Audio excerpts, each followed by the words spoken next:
Господин Рачев, отдел Тим Б, 5-2 крайен резултат срещу отбора на Фреш Климан. Няколко думи за изминалия двубой. Как се представиха момчетата? Добър матч. Противника отбор игра с достатъчно самочувствие, натовареност. Доста достойно се представиха момчетата. Нашия отбор също подходи сериозно към матча. Поведохме с добра преднина 3-4 гола, след което се наблюдаваше едно отпущане. Но днес основно се игра за обиграване на по-младите състезатели и на по-новите състезатели в отбора. Добър матч, перфектно съдийство. Пак казвам, противника отбор игра много достойно се представиха момчета, явно без много резерви, без добра подготовка. Но въпреки всичко даваха всичко от себе си и стана добър матч.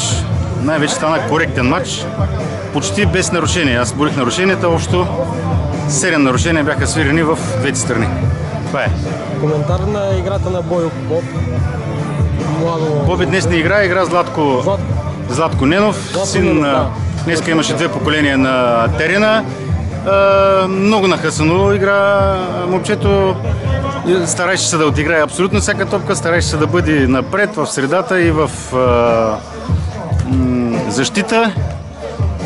Така, с такъв хъс и с такава натовареност, с такава физическа подготовка и отговорност, това дете ще се развива много сериозно. Най-вече изпълнява тактически задачи, много дисциплиниран, не репликира.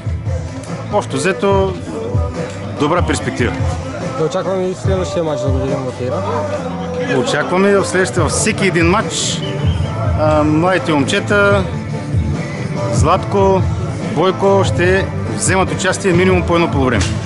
Добре, благодаря и успех на отбора. Благодаря и аз.